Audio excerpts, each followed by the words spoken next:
अनि त्यसपछि आएर के अरे आफ्नो बुढीलाई सार्वजनिक नगर्ने, आफ्नो बच्चालाई सार्वजनिक नगर्ने, दुनियाँ केटी खेलाउँदै हिँड्ने, दुनियाँ केटीलाई, दुनियाँको बुढीलाई, दुनियाँको छोरीबेटीलाई आँखा लाउने, त्यसको चाहिँ कुन हैसियत छ के? अनि सङ्घर्ष गरेर आएको हुँ भन्दैछन् ज्ञानेन्द्र साई। त्यसले भन्दा सङ्घर्ष हामीले गरेको सिंहदरबार जलाएर एक जेल तोडेर आएको होइन भन्दैछन् ज्ञानेन्द्र साई। के चाहिँ गरेको छ भने चाहिँ यही माइती घरमा 2-3टा भाषण गर्यो होला, त्यही जाउला लगनेमा 2-3टा भाषण गर्यो होला, त्यसले आजसम्म समाजसेवा गरेर एकजनालाई 1 बोतल पानी बाँडेको देख्नु भएको छ। अनि घन्टी पार्टीको त जमानत जफ्त गर्दै आउँदै ज्ञानेन्द्र साईले।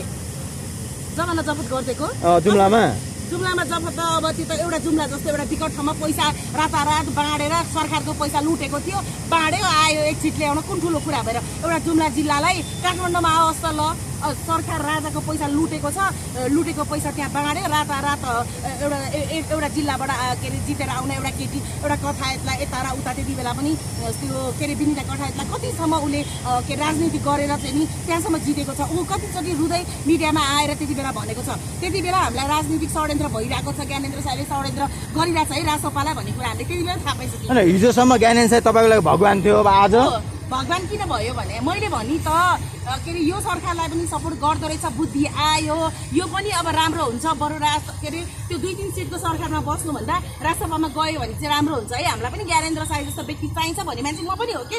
तर हिजोको र उसको अस्तिको अभिव्यक्ति हेर्दाखेरि तपाईँलाई मनपर्छ, कसैलाई पनि मन पर्दैन नि त, किनभने यो त एउटा केटी मान्छेको दैलोमा बसेर कुरा काट्ने जस्तो प्रविधि भयो। केटा मान्छे भएर पनि एउटा गरिमामय पदमा बसेका व्यक्तिहरूले त्यस्ता घिनलाग्दा त्यस्ता कुराहरू बोल्छन् त भने त यस्ता फलाना यस्ता नभएका कुराहरू यो त्यो त केटी थोत्रे त्यो पेटीकोट र धोती लाउने आइमाईले पनि बोल्दैनन् के त्यस्तो।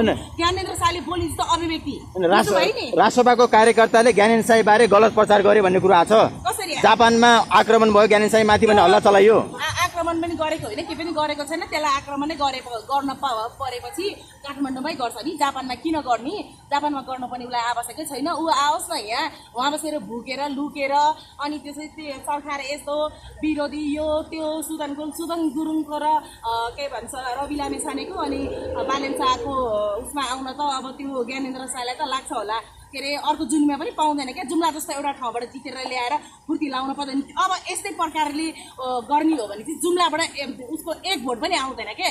यही प्रकारले जुम्लेको जनताहरूले त्यसलाई नै लहर्छन्। अब जुम्लामा गयो भने ज्ञानेन्द्र साईलाई यही अभिव्यक्ति र यही तरिकाले हो भने जुम्ला जाओस् त, जुम्लाबाट लहटेरन् भने हेर्नु है, धेरै ठाउँबाट लखटिसकेका छन् है, बार यस्तो अभिव्यक्तिले बार अर्कालाई औँला उठाउँदाखेरि ऊ लखटिएको छ।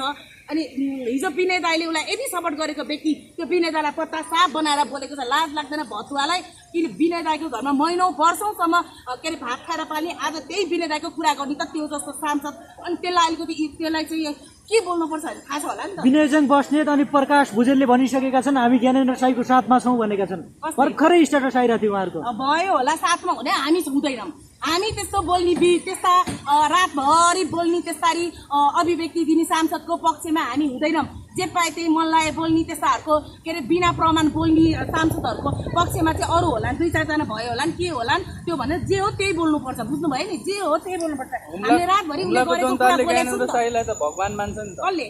जुम्लाको जनताले होला मान्नुहुन्छ होला, उसले एउटा 2टा कामहरू त्यहाँनिर गर्यो।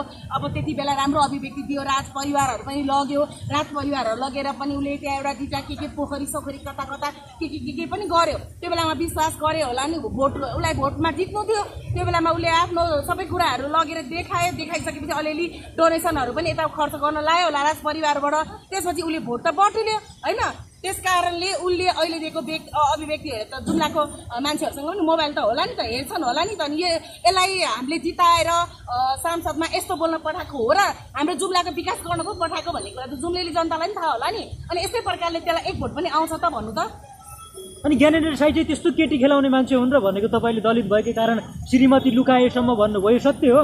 केटी खेलाउँदैन भने आफ्नो श्रीमती सार्वजनिक गर्न, मेरो धर्मपत्नी मेरो सुपुत्री भन्नलाई उसलाई के को लाज लाग्यो? आजसम्म 10 वर्षसम्म जनताले चाहिरहेको छ त्यसको छोरी को हो, त्यसको बुढी को हो भन्न त खोजिरहेको छ नि। अर्काको चाहिँ कोट्याउँदै हिँड्ने, उहाँको पर्सनल लाइफमा केही गोपनीयता पनि होला नि? उहाँको पर्सनल लाइफमा के गोपनीयता हुन्छ भने पहिलो बुढी देखाउनलाई गोपनीयता हुनु पर्यो। उमेर भएको मान्छेले ऊ 16 वर्षको केटा हो र 12 वर्षको केटी ल्याएको हो र उमेर पुगेको मान्छेले उमेर पुगेको आफ्नो बुढी ल्याउँदाखेरि त देखाउन सक्नु पर्यो नि। तपाईँले त जुन 8-9 वटा नै ल्यायो भन्ने एउटा आरोप लाउनु भएको छ। 9 वटा ल्याएको होइन, ऊ केटी खेलाउँदै हिँड्ने मान्छे हो।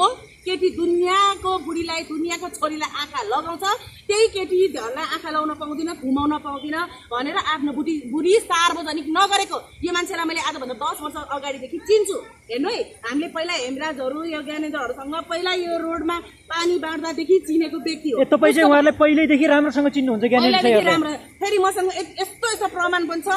मैले भने अब चुप लागेन भने मैले फेरि प्रमाण सहित बोल्न नपरोस्। को केटीसँग कहाँ केटीसँग कसरी के भन्ने कुरा पनि म भनिदिन्छु। तपाईँहरूलाई पनि केही भन्नुहुन्थ्यो कि के थियो? त्यति केटी खेलाउने मान्छे भन्नुभयो, तपाईँहरूसँग पनि केही नराम्रो कुरा गर्नुहुन्थ्यो उहाँले? त्यो कुरा गर्नुहुन्छ गर्नु हुँदैन भन्ने कुराहरू त्यो नगर्नु होइन, केही थियो कि पहिला भनेको? होइन, मसँग प्रमाणहरू छन्, सबै कुराहरू छन् भनेपछि पुरै सिद्धियो के?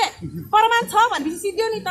कतिवटा प्रमाण छ पनि छ मसँग। कतिवटा प्रमाण छ तपाईँसँग? मसँग 2-3 वटा प्रमाण छ उसको। अनि उसको बुढी चाहिँ सार्वजनिक नगर्ने, अर्काको केटीहरूलाई चाहिँ आँखा लाउँदै हिँड्ने, अनि उसको चाहिँ बानी थाहा छैन भने के अर्काको छोरीबेटीलाई गिते नजर लगाउने, अनि के अरे ठुल्ठुलो कुरा गरेर बोलेर हुन्छ।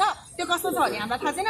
रक्सी खाने, दुनियाँको छोरीहरूलाई भिडियो कल गर्ने, नराम्रो बोल्ने, नराम्रो कुरा गर्ने, कस्तो कस्तो उसको रेकर्डहरू नै एउटा दुईवटा त तपाईँहरूले पनि हिंसाहरू पाइसक्नु भएको छ। यो त गम्भीर खुलासा हो। उहाँ त करियर नै सकिन सक्छ कि यो साँच्चीकै तपाईँले प्रमाणित गरिदिनु भयो भने? प्रमाणित गरिदिएन र बोल्नु पर्यो भने त्यो आयो भने मसँग डिबेट गर्न म बोलिदिन्छु यो हो भनेर। ज्ञानेन्द्र साई नेपाल आएपछि तपाईँ प्रमाणित गरिदिनुहुन्छ? अनि यस्तो व्यक्तिलाई दुई पटक यो देशको झन्डै 10 वर्ष जतिको जिम्मा, यो देशकै जिम्मा सांसद बनाएर जुम्लाका जनताले पठायो होला त? जुम्लाको मान्छे टिभी हेरे छैनन् होला, के अरे ज्ञानेन्द्रको सङ्गत गरे छैनन् नि त। हामीलाई थाहा छ नि त ज्ञानेन्द्र कस्तो छ भन्ने कुरा। के भने तपाईँले जुम्लाको मान्छेले टिभी देखाएको छैन भने? टिभी मोबाइल हेर्दैनन् होला, देखेको छैनन् होला, उसले के अभिव्यक्ति दिन्छ। अनि त्यसपछि अब हामीले त सबै हेरेको छ, अनि उसले विश्वास गरेको होला नि त भनेको मैले जुम्लाको जनताले। जुम्लामा टावर थिएन, टावर पुर्याए, रोड थिएन, रोड पुर्याए, आज खुसी भइरहेछन्, बिजुली बत्ती बलिरहेछ। अनि तपाईँ राजदरबारको सपोर्ट लिएर 2-3 चोटि त भिजिट गर्न लगाएको थियो जुम्ला र हुम्ला गर्दै। त्यति बेला गरे होला, उसले आफ्नो के अरे भोट लिनु थियो, कमाउनु थियो, जे पनि गर्छ नि मान्छेले। त्यति एउटा जिल्लाबाट जितेपछि एउटा बत्ती लानु कुन ठुलो कुरा भएर जिल्लामा भने क्या मैले मेरो जिल्लाबाट मेरो जिल्लाबाट मैले मलाई जिताएर देखाउनु त म त झन् कतिवटा के गर्छु, कति विकास त्यो एउटा जब बत्ती ल्यायो भने ठुलो विकास भयो। बत्ती नभएको ठाउँमा ल्याउनु पर्छ। त्यहाँको प्रतिनिधि भएर जितेर आइसकेपछि उसको कर्तव्य हो खानी पानी बिजुली बत्ती ल्याउनु। त्यहाँबाट ठुलो लाग्यो तपाईँलाई? बत्ती ल्याउँदैमा ठुलो लाग्यो ज्ञानेन्द्र साईले? उसले त्यहाँबाट जितेको छ त कसले ल्याउँछ त? मैले लगिदिन्छु? अब राष्ट्रिय स्वतन्त्र पार्टीले राष्ट्रिय जनावर गाई हटाएर गैँडा राख्ने यसलाई कसरी हेर्नु भएको छ? अब राखेको दिन हेर्छु म। तपाईँ अहिले मलाई यो प्रश्न नसोध्नुहोस्। जुन दिन राख्छ, जुन दिन राष्ट्रिय घोषणा गर्छ त्यो दिन बोल्छु म। गर्नु राम्रो कि नराम्रो? अब राम्रो नराम्रो त्यो मलाई अहिले अब त्यो मलाई भन्नु छैन। प्रमाणित भएको दिनमा तपाईँलाई यसको एन्सर दिन्छु।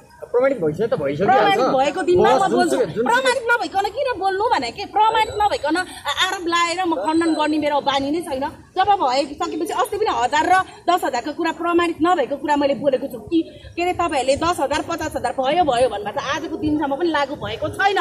अलिकति के अरे प्रष्ट रूपमा हेर्न सक्नुपर्छ कि हरेक कुराहरू। अहिले यो राष्ट्रियतिर नलानु न, यो अहिले विवादतिर नलानु कि जुन दिन हुन्छ त्यही दिन लानु। अहिले ज्ञानेन्द्र साईको रातभरिको अभिव्यक्तिको कुरा छ त्यो मात्रै सोध्नु मलाई।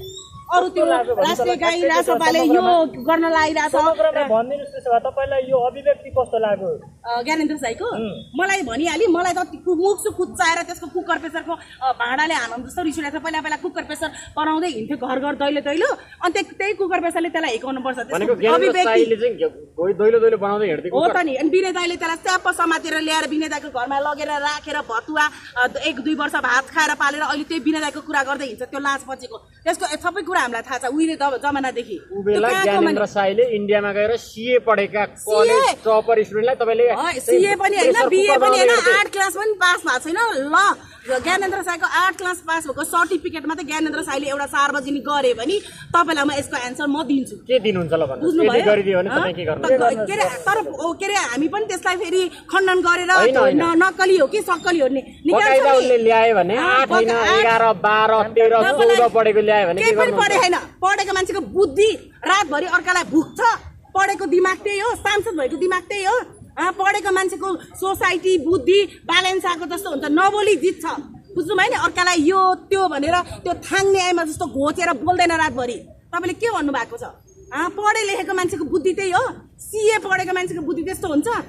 सिए पढेको कि त्यो के पढेको सिए पढेको मान्छेको त बालेन शाहको जस्तो सुदन गुरुङको जस्तो नबोलिकन जित्न सक्नु केही गर्न सकेन यो त्यो फलाना ढिस्का ए तेरो टिओपी ग्याङ तेरो के हे भगवान लाज शरम छैन तपाईँले भनेको बालेन शाहले त एकचोटि जिते तर दुईचोटि जितिसके यस्ता मान्छेले त जित्दा रहेछन् त्यो ठाउँबाट 10 चोटि पनि जित्छ के जुम्लाबाट अनि यहाँबाट आओस् न दम देखा नि त तपाईँ वहाँ जानुहोस् न जुम्लाबाट जित्छ मेरो एरियाबाट मैले जित्छु त्यहाँ हो तपाईँको ठाउँमा किन आउने मेरो जिल्लाबाट म जित्छु कहिले आउनुहुन्छ सांसद बनेर काठमाडौँमा जिताओस् न काठमाडौँको मान्छेले त चप्पल हानेर पठाउँछ एक भोट पनि दिँदैन जुम्लाको जनता के अरे सोझो साझो अब त्यस्तै छन् बुद्धि छैन बिचरा अब गाउँका मान्छेहरू कस्तो हुन्छ जुम्लाका जनतालाई आरोप लाउनु तपाईँ मलाई विवादमा तान्न नखोज्नु है तपाईँ धेरैचोटि मलाई विवादमा तान्न खोज्दै हुनुहुन्छ मलाई यो विवादमा तान्न चाहिँ नखोज्नुहोस् तपाईँलाई मैले अस्तिदेखि वाच गरिरहेको छु नि फेरि तपाईँ मलाई विवादमा तान्न नखोज्नुहोस् जुम्लाको जनता नभन्नुहोस् कि जुम्लाको जनतामा हामी भ्यालीको जनता जति जनचेतना अझै फैलिएको छैन भन्न मात्रै खोजेको यति कुरा चाहिँ बुझ्नु तपाईँ मलाई विवादमा पार्न नखोज्नुहोस् ए तपाईँ विवादमा राम्रोसित पढ्नु होला